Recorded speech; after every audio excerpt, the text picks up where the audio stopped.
मोहे भी तुम चरणर धूली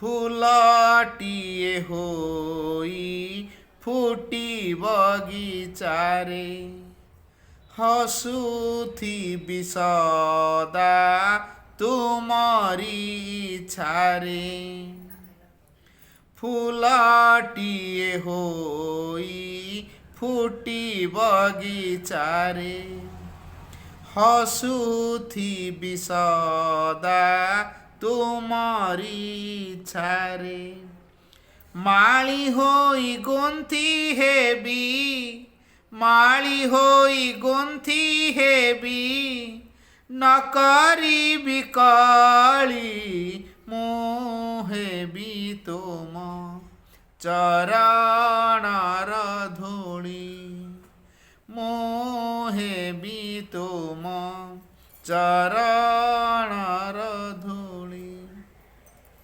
तुम पाते लागी थीबी तुम पाते लागी थीबी सदा भली भली मोहे भी तुम चरणर धूली मोहे भी तुम चरणर धूली एही मन बांछाजी कर गो पुराण जुग जुग धरी करी विस्मरण एही मन बांछाजी कर गो पुराण जुग जुग धरी करी विस्मरण धन जन गौरव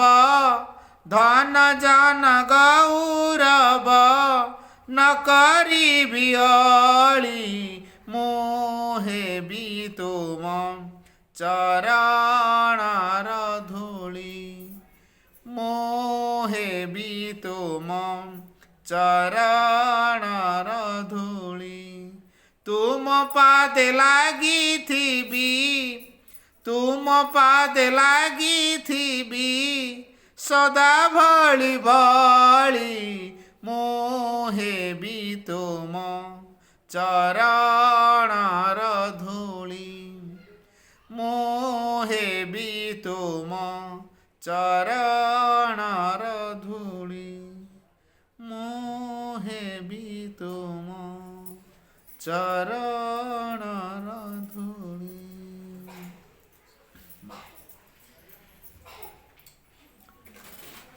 करुणामयी माँ परम प्रभु श्री अरविंद एठारे उपस्थित था समस्त दिव्य विश्व भाई भूणी मैंने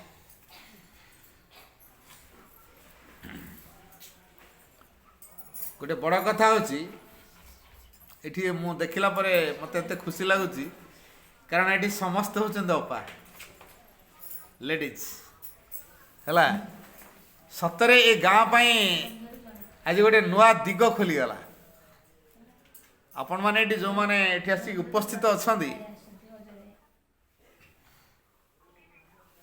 जेतो आपण माने एठी अनेक संख्या रे अपा माने तेणु ए गाँ पई अतीव भाग्यर कथा आपण मानकर भाग्य सहित ए गाँर मध्य बहुत उज्जवलमय भविष्य आज स्टार्ट हो गला कारण डिवाइन कृपा जेतबेले संसार रे काम करियो से कहा को ना कहा गोटे माध्यम कर नब जोटा कि आपण मानक आज माध्यम करछंदी एवं आपण माने से कृपार हकदार होइछंदी सामनारे निश्चित फोटो देखुथिबे ये जो सामनारे फोटो देखुछंदी निश्चित भितर आपण भीतर गोटे प्रश्न थे फोटो कार सीधा सड़क कथा कह दूची ये फोटोटी हूँ श्रीमांकर सेपटे जो फोटो देखुन से हूँ श्री अरविंद फोटो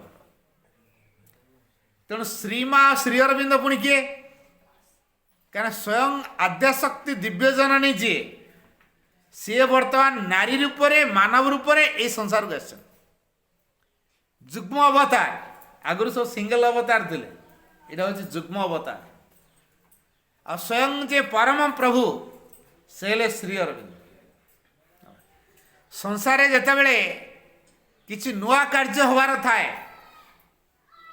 ସେତେବେଳେ ମା ଏ ସଂସାରକୁ ଆସନ୍ତି, ଭିନ୍ନ ଭିନ୍ନ ଶକ୍ତିର କାର୍ଯ୍ୟ କରିଥାନ୍ତି, ପ୍ରଭାବ ପକାଇଥାନ୍ତି।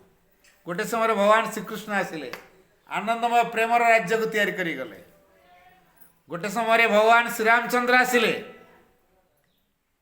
ସତ୍ୟ ଆଦର୍ଶର ଏକ ନିଦର୍ଶନ ହେଲେ। ସିଏ ସତ୍ୟ ଧର୍ମ ଦ୍ୱାରା ଆଦର୍ଶ ରାଜା ହିସାବରେ, ପ୍ରଜାବତ୍ସଳ ରାଜା ହିସାବରେ ବେଶ ନ୍ୟାୟୋଚିତ କାର୍ଯ୍ୟ ସେ କରିଛନ୍ତି। ପିତୃଧର୍ମକୁ ପାଳନ କରିଛନ୍ତି, ସତ୍ୟକୁ ପାଳନ କରିଛନ୍ତି ଏବଂ ସବୁକିଛିକୁ ତ୍ୟାଗ ମଧ୍ୟ କରିଛନ୍ତି। ଏକ ଜ୍ୱଳନ୍ତ ଉଦାହରଣ ହେଉଛନ୍ତି ଆଦର୍ଶର, ନୈତିକତାର, କାରଣ ସେଇଟା ଆବଶ୍ୟକ ଥିଲା। ଭଗବାନ ଯୀଶୁ ଆସିଲେ, ମନୁଷ୍ୟ ମନୁଷ୍ୟକୁ କେମିତି ପ୍ରେମ କରିବ, ଭଲ ପାଇବ, ସାହାଯ୍ୟ କରିବ, ସହଯୋଗ କରିବ ବତେଇଲେ। ଗୋଟେ ସମୟରେ ବୁଦ୍ଧ ଆସିଲେ, ସବୁକିଛିକୁ ତ୍ୟାଗ କଲେ, କହିଲେ କାମନାର ବିନାଶରେ ଦୁଃଖର ବିନାଶ। ତେଣୁ ମନୁଷ୍ୟ ଆଜି ଦୁଃଖ ପାଉଛି କେବଳ ତାର କାମନା ପାଇଁ। ତେଣୁ ଏଇ ଯେଉଁ ଭାବଧାରାକୁ ଦୂର କରିବା, ଚାରୋଟି କଥା ତାଙ୍କ ଜୀବନରେ ଆଲୋଡ଼ନ ସୃଷ୍ଟି କଲା। ମନୁଷ୍ୟ କେମିତି ଦୁଃଖରେ ଜର୍ଜରିତ ହେଉଛି, କିନ୍ତୁ ବୃଦ୍ଧ ହେଉଛି, ଦିନେ କେମିତି ରୋଗରେ ସଢ଼ୁଛି ଏବଂ ଦିନେ ମୃତ୍ୟୁ ଲଭୁଛି। ଏଇଟା ତ ପ୍ରତ୍ୟେକ ମନୁଷ୍ୟର ଜୀବନ ଅଛି। ଆମେ ଜନ୍ମ ହେବା ଦିନେ ବଢ଼ିବା, ବୃଦ୍ଧ ହେବା, ପୁଣି ରୋଗ ବାଗ ହେବ, ମରିବା। ଏଇଟା ସଂସାରର ନିୟମ ଭିତରେ ଅଛି। ନା ଏଥିରୁ କେମିତି ମୁକ୍ତିର ବାଟ ମିଳିବ ସେ ବାଟ ବତେଇଲେ। କହିଲେ ବୁଦ୍ଧଂ ଶରଣଂ ଗଚ୍ଛାମି, ସଂଘଂ ଶରଣଂ ଗଚ୍ଛାମି, ଧର୍ମଂ ଶରଣଂ ଗଚ୍ଛାମି, ସେ ବତେଇଦେଲେ। ତେଣୁ ପ୍ରତ୍ୟେକ ଅବତାର ଗୋଟେ ଗୋଟେ କାର୍ଯ୍ୟକୁ ସେ ତ୍ୱରାନ୍ୱିତ କରିକି ଯାଇଛନ୍ତି। ଆଚ୍ଛା କୁହନ୍ତୁ ନା ଦେଖିଆ, ଯଦି ଶ୍ରୀରାମଚନ୍ଦ୍ର ଆସିଥିଲେ କାହାକୁ ମାରିଥିଲେ? ରାବଣ ମାରିଥିଲେ। ଆଚ୍ଛା ଏବେ ଆଜିକାଲି ରାବଣ ଅଛନ୍ତି ନା ମରିଗଲେ? ବାସ୍, ତ ଚିନ୍ତା କରନ୍ତୁ ବର୍ତ୍ତମାନ ରାବଣଙ୍କ ସଂଖ୍ୟା କେତେ ହେଲା। ଭଗବାନ ଶ୍ରୀକୃଷ୍ଣ ଆସିଲେ, କଂସକୁ ମାରିଲେ। ବର୍ତ୍ତମାନ କଂସଙ୍କ ସଂଖ୍ୟା ଅଭାବ ନାହିଁ। ଯେଉଁମାନେ ଧନଲୋଭୀ, ମାନେ କ୍ଷମତାରେ ଅଛନ୍ତି, ଯୌନ ପିପାସୁ, ଆପଣ ଟିଭିରେ ସବୁ ନ୍ୟୁଜ୍ ସବୁ ଶୁଣୁଥିବେ, କେମିତି ବଡ଼ ବଡ଼ କ୍ଷମତାରେ ଥିବା ବ୍ୟକ୍ତିମାନେ, ମନ୍ତ୍ରୀ ମହଲ ଲୋକମାନେ, ଧନଲୋଭୀ ଯେମିତି, କ୍ଷମତା ଲୋଭୀ ସେମିତି, ଯୌନ ପିପାସୁ ମଧ୍ୟ ସେମିତି, ଯେଉଁଟାକି ଅସୁରର ଗୁଣ, କଂସର ଗୁଣ, ସେମାନେ ସେଥିରେ ଲିପ୍ତ। ତାମାନେ ସେ ସିନା ଗୋଟିଏ କଂସର ଶରୀରଟାକୁ ନଷ୍ଟ କରିଦେଇଥିଲେ, କିନ୍ତୁ ପ୍ରକୃତ କଂସକୁ ମାରିଥିଲେ କି? ଶ୍ରୀରାମଚନ୍ଦ୍ର ଗୋଟିଏ ରାବଣର ଶରୀରକୁ ନଷ୍ଟ କରିଦେଲେ, କିନ୍ତୁ ପ୍ରକୃତ ରାବଣ ମରିଥିଲେ କି? କାରଣ ଆମେ କେମିତି ତିଆରି ହେଲେ ବର୍ତ୍ତମାନ ରାବଣ ମାନେ ସବୁ ବୁଝିପାରୁଛି ନା। ତେଣୁ ମା ଚିନ୍ତା କଲେ, ମୋ ପିଲା ଦିବ୍ୟ, ସେ ରାବଣ ହେଇପାରିବନି, କଂସ ବି ହେଇପାରିବନି, ମୋ ପିଲା ଭଗବାନ। ବୁଝିଗଲା। ଯଦି ମା ଯଦି ଆମକୁ ଆମ ପରିଚୟଟା ନ ଦେବ, କିଏ ଆମ ପରିଚୟ ଦେବ? ଆମେ କିଏ ପ୍ରକୃତରେ? ପରିଚୟ ଆମ ମା ଦେବ। ଗୋଟେ ଚିଲ ଗଛରେ ଅଣ୍ଡା ଦେଇକି ଛୁଆ କରିଥିଲା ହେଲା। ତା ଛୁଆଟା ଉଡ଼ିଛି କି ନାହିଁ, ତା ଦେହରେ ଗୋଟେ ଚିଲ ଛୁଆ ଖସି ପଡ଼ିଲା ତଳେ। ତଳେ କୁକୁଡ଼ା ତା ଚିଆଁକୁ ଧରି ବୁଲୁଛି, ତା ଚିଆଁ ସହିତ ମିଶିଗଲା। ବର୍ତ୍ତମାନ ଚିଲ ଚିନ୍ତା କଲା, ଆରେ ଆରେ ମୋ ଚିଆଁ କୁକୁଡ଼ା ସାଙ୍ଗରେ, ଏଇଟା ମୋ ପ୍ରେଷ୍ଟିଜ୍ ଇସ୍ୟୁ, ମୋ ପ୍ରେଷ୍ଟିଜ୍ ଲିକ୍ କରିଦେଲା ଇଏ। ନାଇଁ ନାଇଁ ନା, ତାକୁ କିଛି ଗୋଟେ କାମ କରିବାକୁ ପଡ଼ିବ। କହିଲେ ଜାଣିପାରୁନି। ତେଣୁ ଚିଲ ଯେତେବେଳେ ଧରୁଛି ତା ଛୁଆକୁ ଧରିବାକୁ ଯାଏ, ତା ସାଙ୍ଗରେ କୁକୁଡ଼ା ମାନେ ଅଛନ୍ତି, କୁକୁଡ଼ା ଦୌଡ଼ିଲେ ତା ଛୁଆ ବି ଦୌଡ଼ିଲା।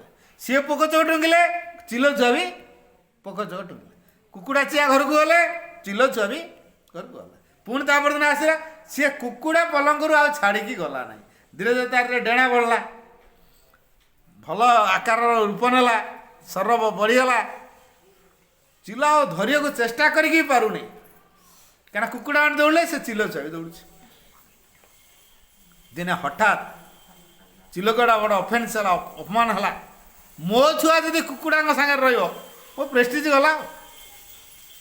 ତେଣୁ ସେ କ'ଣ କଲା, ଦିନେ ହଠାତ୍ ଆସିଲା, ଝାମ୍ପିଲା ତା ଛୁଆକୁ, ଉଠେଇଲା। ଲାଇକ୍ ତୁ କ'ଣ କୁକୁଡ଼ା ସାଙ୍ଗରେ ପଶିକି ମେ ମେ ଚେଁ ଚେଁ ଚେଁ ଚେଁ ହେଉଛୁ, କହୁଛୁ କୁକୁଡ଼ା ବୋଲି?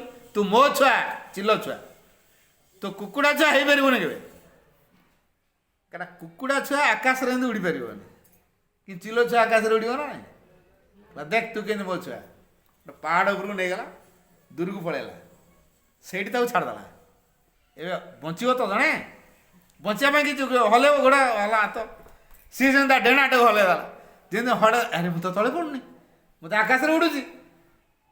ତାପରେ ଦେଖ ସେମାନଙ୍କୁ ତୁ ଖାଇବା କଥା ତୋ ଖାଦ୍ୟ ସେମାନେ ତୁ ତାଙ୍କ ଗଣରେ କହୁଛୁ ମୁଁ କୁକୁଡ଼ା। ବର୍ତ୍ତମାନ ତା ପରିଚୟ ଦେଇଦେଲା ତା ମା ତା ଚିହ୍ନେଇ ଦେଲା ତୁ ପ୍ରକୃତରେ ମୋ ଛୁଆ। ତାପରେ ଆଉ କୁକୁଡ଼ା ଗଣରେ ସେ ରହିବ? ଯୋଉ କୁକୁଡ଼ା ମାନଙ୍କ ଗହଣ ରହୁଥିଲା ବର୍ତ୍ତମାନ ତାଙ୍କୁ ଝାମ୍ପିକି ଖାଇବା ଆରମ୍ଭ କଲା। ବୁଝି ହଉଛି? ତେଣୁ ଏଠି ପରିଚୟଟା କିଏ ଦେଲା ତାକୁ? ତା ମା ହିଁ ଦେଲା। ଠିକ ସେଇଭଳି ଆମେମାନେ ଭାବୁଛୁ ମୁଁ ରାମ ଦାମ ସୀତା ଲତା ମିତା ଏମିତି ସବୁ ଆମେ ବିଭିନ୍ନ ପରିଚୟ ଦେଇକି ବଞ୍ଚୁଛୁ। ପ୍ରକୃତିରେ ଆମ ପରିଚୟ ସେଇଟା କି? ଆମର ପ୍ରକୃତ ପରିଚୟ କିଏ ଦେବେ? ଯିଏ ଆମମାନଙ୍କୁ ତିଆରି କରିଛନ୍ତି ସୃଷ୍ଟି କରିଛନ୍ତି ସେଇ ମା। ଆମର କିଏ ତିଆରି କରିଛି ଏଠି ଅନୁମାନ କରନ୍ତୁ ତ। ସ୍ୱୟଂ ଦିବ୍ୟ ଜନନୀ ଆମକୁ ମାର ଗର୍ଭ ଭିତରେ ତିଆରି କରିଛନ୍ତି।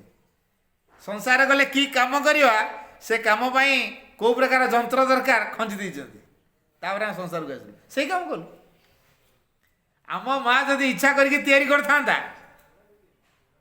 ସିଏ ଯଦି ପ୍ରକୃତ ସୃଷ୍ଟି କରିଥିଲି ଝିଅକୁ ପୁଅ କରିପାରିବ କି?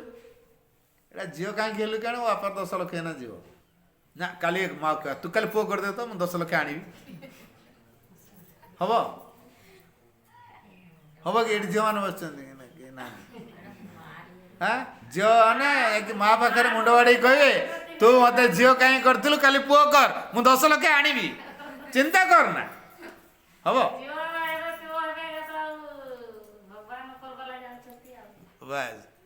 ତେଣୁ ଯଦି ଝିଅ ବା ପୁଅ ହଉଛି ଭଗବାନଙ୍କର ତେଣୁ ସିଏ ଆମ ଭିତରେ ଯାହା ଖଞ୍ଚିଛନ୍ତି ସେ କାମ କରିବା ନା ନାହିଁ। ତେବେ ଆମ ଭିତରେ କ'ଣ ହବା ଉଦ୍ଦେଶ୍ୟରେ ଆମକୁ ଏଠି ସଂସାରକୁ ପଠେଇଛନ୍ତି କି କାମ କରିବା କୋଉ ଉଦ୍ଦେଶ୍ୟରେ ଆମେ ସଂସାରକୁ ଆସିଛୁ କେବେ ଥରେ ଚିନ୍ତା କରିଛୁ? କେବେ ଆମେ ଥରେ ଚିନ୍ତା କରୁ ଆମେ ସଂସାରକୁ ଗଲେ କି କାମ କରିବା? ଯଦି ଅସଲ ଉଦ୍ଦେଶ୍ୟଟିକୁ ବୁଝିପାରିବା ନାହିଁ ତାପରେ କାମ କରୁଥିବା ପଶୁ ଭଳିଆ ଖାଲି ଖଟୁଥିବା ଫାଇଦା କିଛି ହବ ନାହିଁ ହେଲା। ତେଣୁ ଆମେ ପଶୁ ଭଳିଆ ଖଟୁଥିବା ଅଥଚ କିଛି ଆମର ଶ୍ରମ ସାଧନା ହବନି। ଶ୍ରମଟା ସାଧନା ରୂପ ନେବ କି? ନେଇପାରିବନି। ତେଣୁ ମା ସେଥିପାଇଁ କୃପା କରିକି ଆସିଲେ ଏ ସଂସାରର ଦୁଃଖକୁ ଦୂର କରିବା ପାଇଁ। ମା ଯେହେତୁ ଆସିଲେ ଏ ସଂସାର ଦୁଃଖକୁ ଦୂର କରିବା ପାଇଁ ଆମେ ସେ ସଂସାର ବଦଳିବାରେ ସାହାଯ୍ୟ କରିବା ନା ଆମେ ଯାହାଛୁ ଠିକ୍ ଅଛୁ ଘରେ ଖାଉଛୁ ପିଉଛୁ ଆଚ୍ଛା ନୂଆ ମଣିଷ ହଉ। ଆଚ୍ଛା ନୂଆ ମଣିଷ ହବା କଥା ମା କହୁଛ ଯେ ଆଚ୍ଛା ଚିକେନ ମଟନ ଖାଇବାକୁ ପଡ଼ିବ ନା ନାହିଁ? ଆମ ପ୍ରଶ୍ନ। ଚାଉମିନ ଚାଟ୍ ଏଗ ରୋଲ ଦୋସା ହେଟା ନୂଆ ମଣିଷ ଖାଇବ ନା ନାହିଁ? ନା ସେସବୁ କିଛି ଖାଇପାରିବନି। ଆଉ ଏସି ଘରେ ରହିବ ନା ନାହିଁ? ଏୟାର କଣ୍ଡିସନ ଘରେ ନାହିଁ। Cinema TV mobile internet WhatsApp ଚଲେଇବା ଆମେ ଭଗବାନ ସଦା କଣ୍ଡିସନ କଲେ ଏଇଟା ହବ ନା ନାହିଁ? ନା ସେଟା କିଛି ନାହିଁ ଛାଡ଼ ରଖିତ ଏଇଟା ଆଗେ ଅଛି ନା ଆଗେ କେହି ସାରୁ ଆଗ ଆମର ହ୍ୱାଟ୍ସଆପ୍ ୟୁଜ୍ କରୁ ମୋବାଇଲ ଧରୁ ଇଣ୍ଟରନେଟ୍ ଧରୁ ଏସି ରୁମ୍ ରହିବୁ ଖାଇବୁ ପିଇବୁ ଅଏସ୍ କରିସାରିବୁ ପଛେ ଯେ ଭଗବାନ ଭଗବାନ କଥା ସେ ନୂଆ ମଣିଷ ହବା କଥା। ମଣିଷ ଏଇ କଥା ଚିନ୍ତା କଲା ବୁଝିବୁଝି। ଆଚ୍ଛା ଯଦି ସଂସାର ଭିତରେ ରୋଗ ଅଛି ଆମେ ସେ ସଂସାର ଅଛୁ ରୋଗ ପାଇବୁ ନା ନାହିଁ? ସଂସାର ଅଛି ଆମ ପାଖରେ ପଇସା ଅଛି ସତ ସଂସାରରେ କିନ୍ତୁ ରୋଗ ଅଛି। ତ ରୋଗଟା ସଂସାରରୁ ଦୂର ନ ହେବା ପର୍ଯ୍ୟନ୍ତ ଆମେ ସେ ରୋଗ ପାଇବା ନା ନାହିଁ? ସଂସାରରେ ବୁଢ଼ାବୁଢ଼ୀ ହେବା ଅଛି ନିୟମରେ ଆମେ ସେଇ ସଂସାରରେ ଅଛୁ ତାହେଲେ ଆମେ ଦିନେ ବୁଢ଼ାବୁଢ଼ୀ ହେବା ନା ନାହିଁ? ସଂସାରରେ ଦୁଃଖ ଯାତନା ଅଛି ଆମେ ସେଇ ସଂସାରରେ ଅଛୁ ଆମେ ଦିନେ ଦୁଃଖ ଯାତନା ପାଇବା ନା ନାହିଁ? ତାହେଲେ ଯଦି ବଦଳେଇବା ଦରକାର କୋଉଟାକୁ ବଦଳେଇବା? ଆଗ ସଂସାରକୁ ବଦଳେଇବା। ସଂସାର କେମିତି ବଦଳେଇବା? ଆଜି ସଂସାରଟା ଗୋଳମାଳଟା କିଏ କରିଛି କି? ନାରୀମାନଙ୍କର ତପଶକ୍ତିର ହ୍ରାସ ଯୋଗୁଁ ଆଜି ସଂସାରରେ ଏଇ ପ୍ରକାର ଅବସ୍ଥା ହେଇଛି। ଅତୀତର ନାରୀମାନେ କେତେ କେତେ ତପସ୍ୟା କରୁଥିଲେ କେତେ କେତେ ତପସ୍ୟା କରୁଥିଲେ ବହି ପଢ଼ି ନେଇଥିଲେ। ଅତୀତର ନାରୀମାନେ କ'ଣ ବହି ପଢ଼ି ଶିଖିଥିଲେ? ମୁଁ ଗୋଟେ ସତ ଘଟଣା ଗୋଟେ କଥା କହୁଛି। ଗୋଟେ ଗାଁରେ ଗୋଟେ ଭାଗବତ ଟୁଙ୍ଗି ଥିଲା ହେଲା। ଯେ ଭାଗବତ ଟୁଙ୍ଗିରେ ଭାଗବତ ଚର୍ଚ୍ଚା କରିବା ପାଇଁ ଜଣେ ଗୋସାଇଁ ଆସନ୍ତି। ଅନେକ ଲୋକ ଆସି ସନ୍ଧ୍ୟାବେଳେ ଏକାଠି ହୁଅନ୍ତି। गोसाई कहले देख तमे माने एकुटिया आसुच जी पिला जन्म कर जो माटी सी जदि ठीक रे न जान भगवान विषय न जान सी जो पिला को आण सी तो श्रीराम श्रीकृष्ण भाया हो पार तेणु तुम सब गोटे कम कर आणिकी तुम स्त्री मानक आणिकी भागवत टुंगी बसाओ उभय जदि जान क्या तुम पे हूँ अर्धांगिनी सी तुम शक्तिर सी अधा तेणु तुम जमी अधे सी सेमती अधे तो दीटा अधा मिसिले जाकि पूरा हम है स्त्री है पुरुषर अधा अर्धांगिनी अधा शक्ति सी तेणु तुम आन सब आण सब स्त्री मैंने बुझी बुझा कि स्वामी मैंने नहीं भागवत टुंगी बर्तमान भिड़ हो गला पुरुष मैंने जाते स्त्री मैंने जाऊँ जड़े लोक ता स्त्री को मनइवाई बहुत चेष्टा कला ता स्त्री जमा राजी नुह जावाई गोटे सर्त रखिला कहला देख मत से भगवान भगवान कथा कह नहीं मत से भगवान कथा शुणा इच्छा ना जदि कौच ठीक अच्छे तुम कथा मु मानवि तीनटा कथा तुम गोसाई शुणी पलि आसबि कहला हाँ ठीक अच्छे चल टे डेरी अवश्य पहुँचला गोसाई आरंभ कले जे पहुँचला गोसाई देखिले दिजन जाक आसीगले गोसाई देखुं स्वामी स्त्री दिजन जाक आस कहले कौन आसीगल गला गोसाई गोटे कथा सरीगला हौ बसी पड़ गोसाई दीटा कथा सरीगला ये सर्त कर कौन मात्र तीनटा कथा शुणव तापरे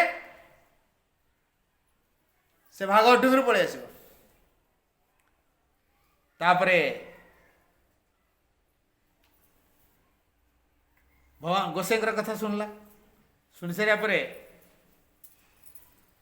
टी अड़ुआड़ा लगे एत समय बसी हेनी चल उठ जीव ना मु पलैबी ना ना मुझे छाड़ी सांग आसे सांग जा उठिले बाहर पलैवाई कौन पलि गल कि हाँ तीनटा कथा प्रथम कहले गोसाई कौन आसीगल द्वितीय हौ बसी पड़ तृतीय कौन पलि गल कि गोसाई तीनटा कथा शुणिकी आसी बुझीगला से दिन राति पुरुषटी भाविला जहा आज मो स्त्री भागवत को जाइला गोटे शुणु दीटा शुणु जहाँ शुणु भगवान चर्चा तो शुणुला ना ठीक अच्छे राति तार निश्चित निद्रार शोई घड़ा मार्च सिंधु गात कर घर डकात पशिया चेष्टा कले गाती खोलला बेले ता स्त्री निद भांगी पूरा जागिकी अच्छी ये जो ढक ठक ठक ठक शब्द सब कर खोलिले ये स्वप्न तार बाउली होगी कौच कौन आसीगल चोर मैंने हईला रे आम कौन कौटी देखुची ना कौन ये हैं गला हौ देखिया कि समय गला पुणी ताड़ी आरंभ कले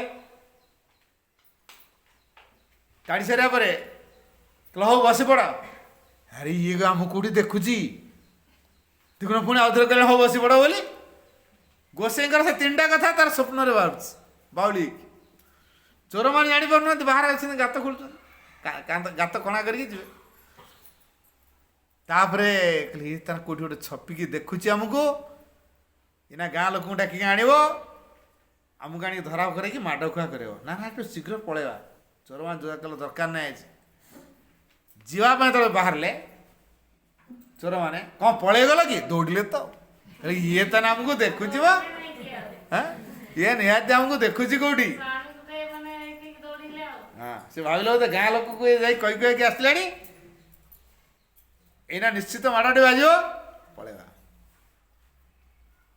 ये तार कि शोक घटना मारिक बाउली कह सका सका ता स्त्री कह जानी तुम तो खाली घटना मारुल कि जान चोर मैंने कल आम घर को आसते देख पछपटे के गात खोल सिंधु गात कर से गात खोलता तुम तो स्वप्न बाउली कह कौन आसीगल से थमीगले कि समय गला पर पुणी ताड़े तापर तो पुणी कहल हौ बसी पड़ पुणी सी कौन भाविले कि आनी कि समय पर तो दौड़े तुम कह कौन पलि गल कि से तो दौड़े पूरा तुम जो तीनटा कथा आम घर चोरी रक्षा करदेला अच्छा अच्छा तू ये सब शुणुलु कहला हाँ लोकटी भाविला जा मो स्त्री भागवत टुंगी को जाई ଏତିକି କଥା ଶୁଣିକି ତା ଭିତରେ ଗୋଟେ ବିଶ୍ୱାସ ହେଲାଣି ଯେ ଗୋସାଇଙ୍କର 3ଟା କଥା ଯଦି ଆମ ଘର ଚୋରିରୁ ଆଜି ରକ୍ଷା କରିଦେଇଛି, ମୁଁ ଯଦି ଭାଗବତ ଟିଙ୍କୁ ବରାବର ଯିବି ଗୋସାଇଙ୍କର କଥା ଶୁଣିବି, ତାହେଲେ ମୋ ପରିବାର ମୋ ଗାଁ ସତରେ କେତେ ବଦଳିବନି। ନା ଏଣିକି ରେଗୁଲାର ଯିବା। ତାପରେ ରେଗୁଲାର ମୋ କହିବାର କାରଣ ହେଉଛି ଭଗବାନଙ୍କର ବାଣୀ ଯେମିତି ଭାବରେ ବି ହଉ, ଯଦି ଆମେ ଠିକରେ ଟିକେ ଶୁଣିଥିବା, ଦିନେ ନା ଦିନେ ସେ ଆମ ଭିତରେ କ୍ରିୟା କରିବ, ଦିନେ ନା ଦିନେ। ତେଣୁ ଆଜି ଏଠି ସେ ସୁଯୋଗଟା ମା ତିଆରି କରିଛନ୍ତି। ତେଣୁ ଆପଣମାନଙ୍କ ଭିତରେ ମା ପ୍ରେରଣା ଦେଇଛନ୍ତି, ଆସ ତମେ, କାରଣ ତମମାନଙ୍କୁ ନେଇକି ମୁଁ ଦିବ୍ୟ ସ୍ୱର୍ଗ ରାଜ୍ୟ ତିଆରି କରିବି। ତମମାନେ ନବ ଦେଲେ କେମିତି ଦେବ? ଆସ ଶୁଣ। ଆଜି ଜଣେ ପତିଭକ୍ତା ନାରୀ, ତାଙ୍କ ସ୍ୱାମୀ ସେ ଅଞ୍ଚଳର ଜଣେ ଜମିଦାର, ତାଙ୍କ ଉପରେ ରାଜା ଅଛନ୍ତି, କିନ୍ତୁ ସେ ଅଞ୍ଚଳର ସେ ଯେହେତୁ ଜମିଦାର, ରାଜାଙ୍କର ପାଖରେ ଚାକିରି କରିଛନ୍ତି ଏବଂ ବିଭିନ୍ନ ଏରିଆ ସବୁ ଦେଇଛନ୍ତି। ଗୋଟେ ସମୟରେ ଦୁର୍ଭିକ୍ଷ ପଡ଼ିଲା, ଲୋକମାନେ ଖାଇବାକୁ ପାଇଲେନି। ଇଏ ଯେହେତୁ ଗୁଡ଼ାଏ ରଖିଛନ୍ତି ଧାନ ଚାଉଳ, ଲୋକଙ୍କୁ ଦେଲେ, ଲୋକମାନେ ଆଗରେ ଗୁଣଗାନ କଲେ। ସେଇ ରାଜକର୍ମଚାରୀ ମାନେ ଅନ୍ୟମାନେ ଏ ବ୍ୟକ୍ତିଙ୍କ ପ୍ରତି ଈର୍ଷାପରାୟଣ ହେଲେ, ଦେଇକି କହିଲେ ସେ ଲୋକ ନିଜେ ରାଜାଙ୍କ ପରମିସନ ନ ନେଇ ତା ଘରେ ଯେଉଁ ଧାନ ଚାଉଳ ପନିପରିବା ଯାହା ସବୁ ରଖିଥିଲା ଲୋକଙ୍କୁ ଦେଲାଣି, 3 ମାସ ହେଲା ସେ ଲୋକମାନେ ସେ ଅଞ୍ଚଳ ଲୋକମାନେ ଖାଉଛନ୍ତି। ମୋ ପରମିସନ ନ ନେଇ ସେ ଦେଇଦେଲା। ଡାକ ତାକୁ ଆରେଷ୍ଟ କରିକି ଆଣ, ବନ୍ଦୀ କରିକି ଆଣ। ଚାଲ ସୈନ୍ୟ ସାମନ୍ତ ଗଲେ, ସେନାପତି ଗଲେ, ତାଙ୍କ ନାଁରେ ଯିଏ ଆପତ୍ତି କରୁଥିଲା ସିଏ ବି ଯାଇଥିଲା। ସିଏ ନିଜେ ହେଉଛନ୍ତି ମୁଖ୍ୟ ସେନାପତି। କାରଣ ମୁଖ୍ୟ ସେନାପତିଙ୍କର ଗୌରବ ହେଉନି, ଜମିଦାରଙ୍କର ଗୌରବଟା ଲୋକମାନେ ଅଧିକ କହୁଛନ୍ତି। ତେଣୁ ଇଏ ସହି ନ ପାରିକି ରାଜାଙ୍କ ଆପତ୍ତି କରିଥିଲା। ରାଜା ଜାଣିଲେ ଯେ ଏ ଲୋକ ଏମିତି କରିଛି, ତେଣୁ ସୈନ୍ୟ ପଠେଇଲେ, ସେନାପତିକି ପଠେଇଲେ, ଯାଅ ତ ଧରି ଆଣ। ହେଲା ବେଳକୁ ସିଏ କ'ଣ କରିছে ନା, ସେ ସକାଳୁ ତାଙ୍କ ବିଠଲ ଠାକୁରଙ୍କୁ, ବିଷ୍ଣୁ ବୋଲି ଆମେ ଯାହାକୁ କହୁଛେ, ତାଙ୍କର ଏଇଟା ଗୁଜରାଟରେ ବିଠଲ କହନ୍ତି, ବିଠଲ ଠାକୁରଙ୍କୁ ପୂଜା କର 2 ଘଣ୍ଟା। ସେ ରାଜା ଡାକିଥାନ୍ତୁ, ଯିଏ ଡାକିଥାନ୍ତୁ, ତା ସ୍ତ୍ରୀ କହିଲେ ମୋର ସ୍ୱାମୀ ବର୍ତ୍ତମାନ ପୂଜାରେ ଅଛନ୍ତି, ଆମେ ଏବେ ଦେଖା କରିପାରିବୁନି, 2 ଘଣ୍ଟା ପରେ ସାକ୍ଷାତ। 2 ଘଣ୍ଟା ଜଗିଲେ, ରାଗ ତାଙ୍କର ବଢ଼ିଗଲା ଜୋର। ରାଜାଙ୍କ ଆଦେଶ, ପୁଣି ଇଏ 2 ଘଣ୍ଟା ଡେରିରେ ଆସିବ, କ'ଣ ହେଲା? ତାଙ୍କ ସ୍ତ୍ରୀ ସେଠୁ କହିଲେ, ଦେଖ ସେ ବର୍ତ୍ତମାନ ମୋର ପତି ଯେହେତୁ ପୂଜାରେ ଅଛନ୍ତି, ଆଉ ମୋର ଧର୍ମ ହେଉଛି ପତି ସେବା କରିବା, ତାଙ୍କ ସେବାରୁ ମୁଁ ବଞ୍ଚିତ କରିବା ମୋ ଧର୍ମ ନୁହେଁ। ତମେ ବାରମ୍ବାର କହୁଛ କବାଟ ଖୋଲ, ସବୁ କରୁଛ, ତମେ ଏଠୁ ଯିବ ନା, ମୋର କିଛି। ଏଇ ଯେଉଁ ଉଚ୍ଚ ସ୍ୱରରେ ଯେଉଁ କଡ଼ା କଥା କହିଦେଲା ସେନାପତି, ସେ ସୈନ୍ୟମାନେ ସବୁ ଚୁପ୍ ହେଇଗଲେ। ତାପରେ କହିଲେ କ'ଣ ହେଲା ନା, ରାଜା ବନ୍ଦୀ କରିବା ପାଇଁ ଆମକୁ ଆଦେଶ ଦେଇଛି। ହଁ ଠିକ୍ ଅଛି, କେଉଁ କାରଣରୁ? ଚାଲ। ଗୋଡ଼ରେ ହାତରେ ଶିଙ୍କୁଳି ପକାଇଦେଲେ, ଚଲେଇ ଚଲେଇକା ନେଲେ। କହିଲେ ତ ଚଲେଇ ଚଲେଇକା ଆଣିବା, ରାଜାଙ୍କୁ ଅପେକ୍ଷା କରିଛି ନା, ଚଲେଇ ଚଲେଇକା ନେବା। କହିଲେ ଆଚ୍ଛା, ବାଟରେ ବିଠଲ ମନ୍ଦିର ପଡ଼ିବ, ମୁଁ ଟିକେ ଦର୍ଶନ କରିପାରିବି? କହିଲେ ହଁ, ଆମେ ଜଗିବ, ଆମେ ସବୁ ଜଗିବା, ସେ ଯିବ ଦର୍ଶନ କରିବା।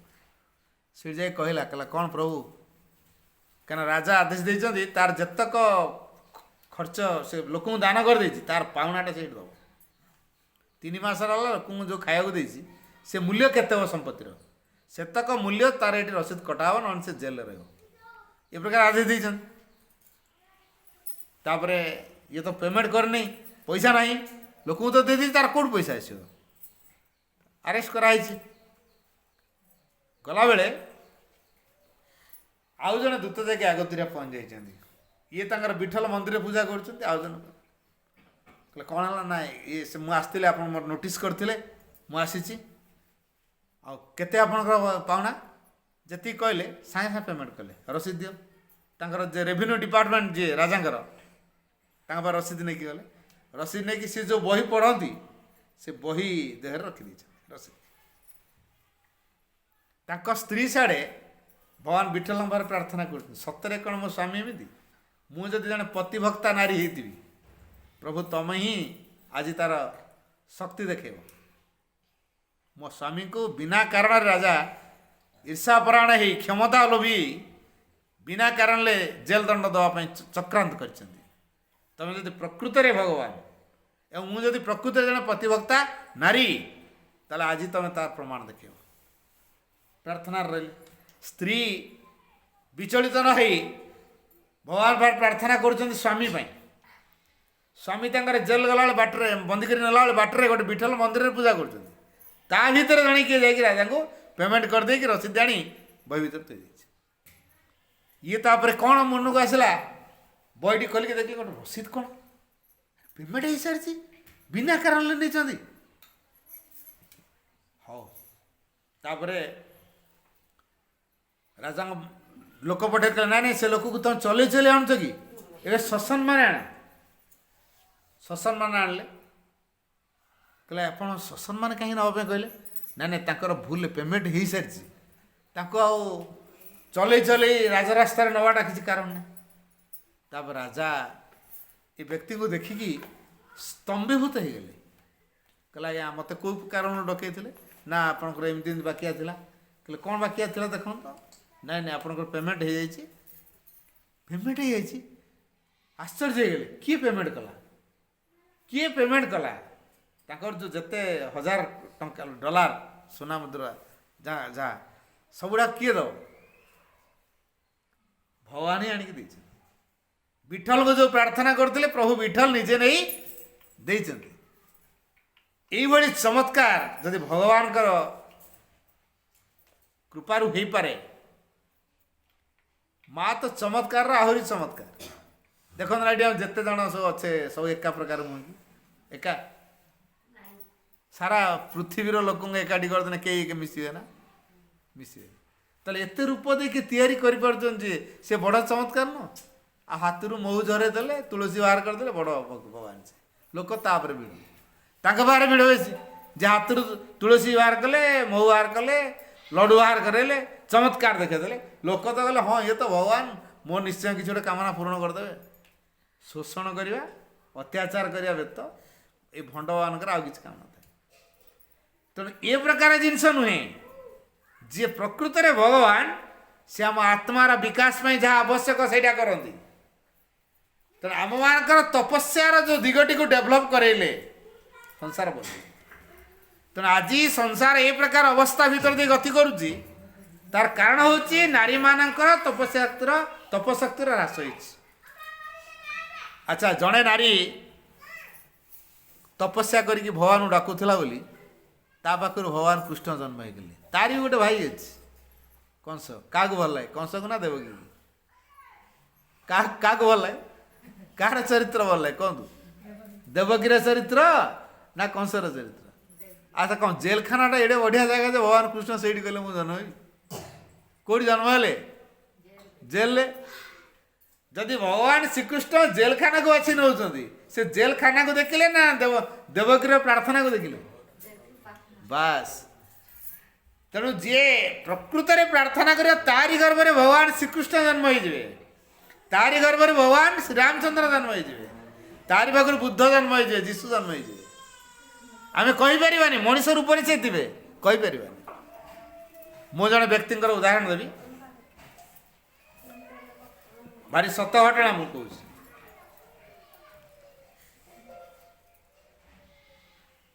जड़े स्वामी उभय स्वामी स्त्री प्रार्थना करी करिका गोटे पिला पाई कोलर धरिकी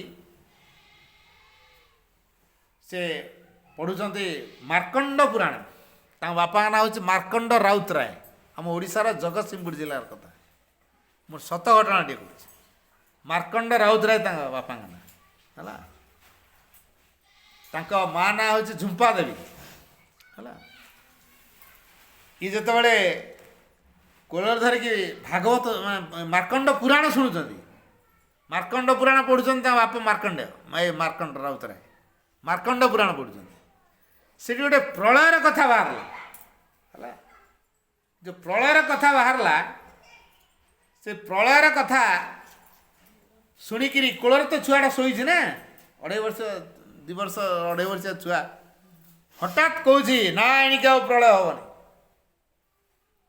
कौन हठात ये कौन शुणुला ना कौन माँ आश्चर्य हठात उठिकी कौच ना एणिक आ प्रलय हे तापरे सतु सत से पिलार छुआ दिन जेहेतु दिव्य गुण गुड़िक देखा बाड़ी पट को जाती एकुटिया बसती भगवान का नाम को जपती दिने गोटे कहानी जीवन में छापा पकेला रघुवेरा बोले गोटे केउटे थे से माछ मारले नहीं बजार बिक्री करे पैसा आने चले गोटे बड़ रोही माछटा ता जाल रे पड़ी से दिन इनकमटा तार जोर एटा काले डेईकी पड़ेबो ता गालिसी की धरिके तो चिपिकी मारिया चेष्टा करछि से माछ कहछि राम राम राम राम राम राम रघुवेरा एक कथा शुणिकी सामान्य माछटे सी जब राम राम राम राम जप कर पारुछि ताहले मु मनीषटा है जप कर पारिबेनी मु माछटू एते हीन हो गली भगवान का राम नाम का जप कर पारने मु नाई ए माछ क्या हम माछ धरा हबन मु अलग धंदा कर जीवन बंची छाड़देले माछ यही कथाटी मुंडे प्रभाव पकेला तापर कहले एणिके जपिवा बाड़ी पटक जाती गाई गोरु काम करती पाठ भी बेसी पढ़ना घर आर्थिक अवस्था ये सहित स्वच्छल नुह जो मैंने जाती बंधुबांधव जहाँ पैसा दिखती गाँ पाखर जन बुढ़ी माउसी पाखे से गोटे कुंपी करते से दे दिखती यहाँ रखी था कारण पाखर रही खर्च हो तापर कटकर मोहरियार चाकरी कले घर को पैसा दिखती से समय बाल्य विवाह प्रथा थिला काले बाहाघर करदेवे तेणु से बाहा हेबेने बोली बाबाजी जे बोले भाविले तेणु पलैले तो रांची रांची रे जने बाबा सहित सन्यासी दीक्षा दीक्षित हेले पुणी से पलैले अयोध्या अयोध्या श्रीरामचंद्र शिशु रूप को सरजी नदी से देखती श्रीरामचंद्र सहित सीधासल कथा हुअती हनुमान चालीसा सिद्ध दिने हठात ये माँ श्री अरविंदर दीटा बही से पाइले गोटे हूँ जोगाधार आ गोटे जोग प्रदीप दिखंड भाई कौन कारण कई जन गिफ्ट देला नियो कौन बाबा लोक तुम पढ़ी बुझ मुझे किसी बुझीपारनी पाखे कहीं रखी से बही दीटा को पढ़ला से माँ का पाक चिठी लिखिले ये जो माँ पाक पंडित आश्रम थे चिठी लिखिले से कहे तुम ये आस कहले मु गोटे दीक्षा दीक्षित होती गुरु दोष लगे नहीं तो कहले माँ बढ़िया सुंदर उदाहरण देले तुम जब गोटे स्कूल पाठ पढ़ुच से स्कूल जो पार हो आउ गोटे स्कूल ना लिखौच ये तर पंचम श्रेणी पर्यटन अच्छी आ गोटे जगह षष्ठ सप्तम अच्छी आ गोटे जगह अष्टम नवम दशम अच्छी आठ पंचम सरला मुझे जगह षष्ठ सप्तम पढ़िया जी ना नहीं आई सार मार रागिक अभिशाप देवे कि तुम जहाँ पढ़ेलु आमको छाड़ी पलाऊच तेणु तुम पाठ भस्म हो कहे कहे बर खुशी हे जाओ आम पिला सब पास कर हाईस्कल सार मैंने अभिशाप दे कि जहाँ आम पिला सब आमको पास कर पलि जाऊच कलेज में बड़ पिला पाठ पढ़ो तेणु तुम पाठ सब भस्म हो कहे ना खुशी हे जाओ आम पिला सब पास कर खुशी हे ना ना से भाई तुम जहाँ को धरीच है ताठू आउ टे उच्चतर शिक्षा किसी अच्छी तेणु तांको धरले ये कहीं रखिए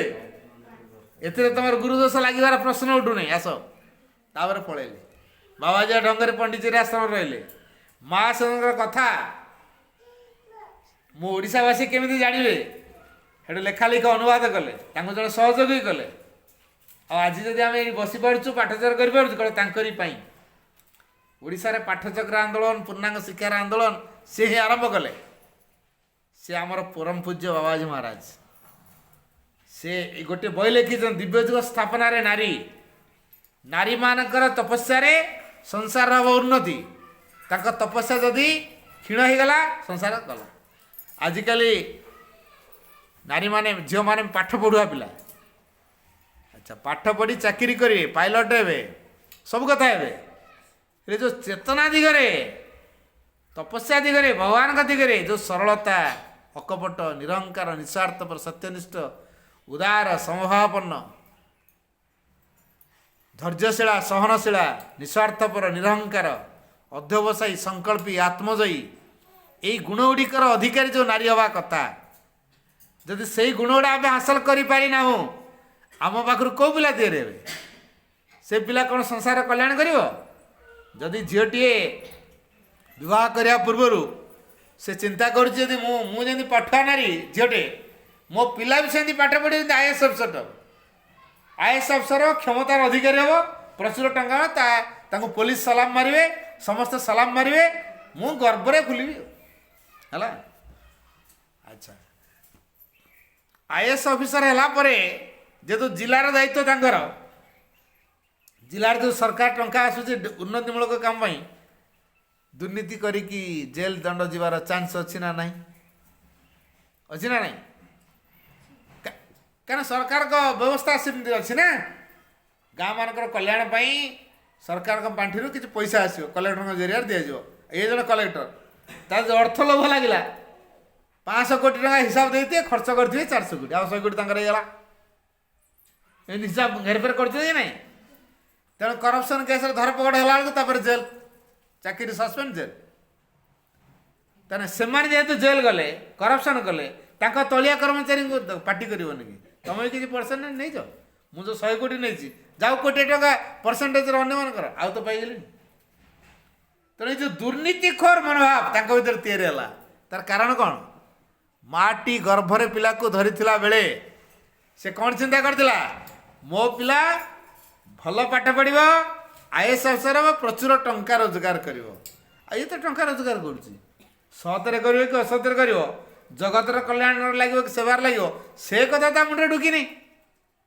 से प्रार्थना करनी सी प्रार्थना कर मो पिला गोटे आईएएस अफसर हम बड़ चाकरी कर प्रचुर टंका पाइब समस्ते सम्मान देवे कर से जेल जीव करप्शन कर दुर्नीति कर जेल दंड भोग तार कारण कौन ये जो अर्थ प्रति चार लालसा तैयारी होगा पिला भितर ताकू नहीं कि जन्म है तेना आज पिला माने ठीक माँ मैंने गर्भर थिला बेले पिला को जब से मनोभाव रही थे अर्थ प्रति लालसार मनोभाव देखुए मो पिला पाठ पढ़ले बड़ चाकरी हो पाठ पाठ पाठ तार पिला पाठ हम किंतु ये प्रकार हो करप्शन कर जेल जीव भल लगे तो हाँ ता द्वारा कौन समाज कल्याण हम कहूँ हो पार तेणु आम पिला जगतर केमी कल्याण कर मो माँ बाटा ठीक है मो पिला जदि जगतर कल्याण कर पारला ताले मो माँ बाटा ठीक मो पिला जगतर कल्याण कला भगवान का इच्छा को पूरण कर पारे नहीं तो मु कि माँ प्रहलाद जन्म पूर्व ता माँ केते प्रार्थना करथिला प्रहलाद तैयारी है प्रहलाद मातृगर्भर भगवान का नाम जप करियाटा शिखिक आसी जन्मला पर भी से जपिला किंतु बापा जे हिरण्यकशिपु पूरा राक्षस असुरटा शुद्ध भगवान ना धरले पनिशमेंट संगे संगे दंड केते प्रकार निर्यातना पागला हाथी चढ़ेवा विष देदेवा पहाड़ धरी खसईदेवा केते केते प्रकार जंत्र शेष तार गोटे भौणी थी होलिका होलिका गोटे बर पाई जे सी निआर पड़ोनी न निआ भर पशिगले से पड़ोनी एटा लास्ट ट्रिक जा तू ताको धरिकी जा काखेकी तू निआ भर पश शेष होलिका प्रहलाद काखेकी भितर पशिला उल्टा है प्रहलाद ता भर खेलिकी बाहर पलैला निआ भर बाहर पलैला तार किसी होलिका पोड़ी पाउस हो बर्तमान हिरण्यकशिप रागटा बढ़ी जाइए नहीं बढ़ीगला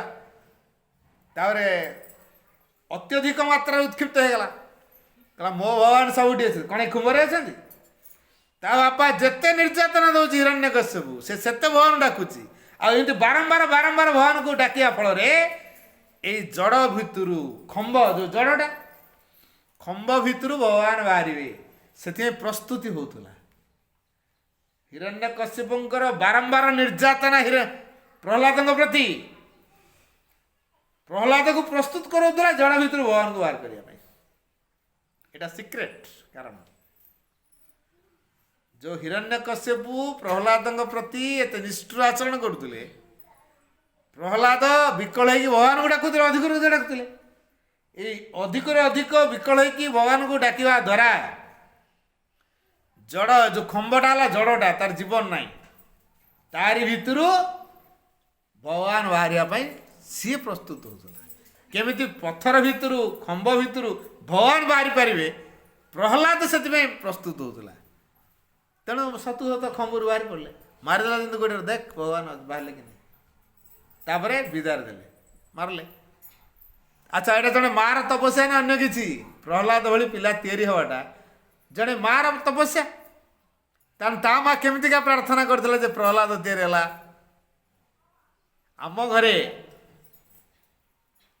गोटे माँ 5टा पिला जन्म दे सब पिला सामान हे कार पाठ भल हम कार पाठ हेनी किए टे बुद्धिया हम किए चालाक हम किए निर्बुद्धिया बोका हम किए भल धनशाली हम कि गरीब हम सब पिला सामान होती सब पिला सामान पिला सामान हूँ वा न हूँ माँ समस्त जत्न नहीं ना नहीं हाँ जदि माँ समस्त जत्न नहीं से पिला माने तो बड़ हेले जी जुआड़े निजर जीविका अर्जन करने पंथा बाहर कले किए रहा जोड़ार रहा किए केउझर रहा किए तार कटक रहा किए तार भुवनेश्वर रहा किए सुंदरगढ़ चाकरी कला किए आउ कड़े गला तेज ये जो समस्त माँ के जन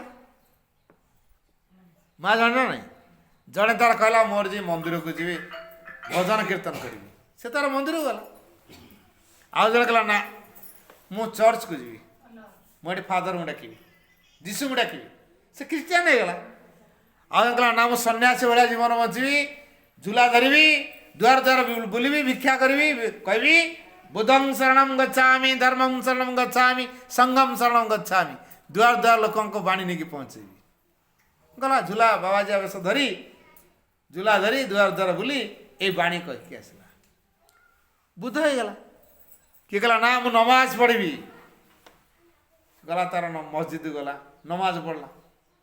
अच्छा गोटे माँ पाखर केतरा पिला तीरे 5 पिला जड़े है हिंदू जड़े है ख्रीस्टियान जड़े है मुसलमान जड़े है बुद्ध एमती कैटेगरी। अच्छा जो ये जो हिंदू मुसलमान ख्रीस्टियान जैन बुद्ध ये सब 5टा पिला 5टा प्रकार है से माँटा कौन हिंदू ना मुसलमान ना ख्रीस्टियान कौन तो टे से हिंदू भी माँ ख्रीस्टियान ली माँ मुसलमान ली माँ माँ जी से कौन धर्म जो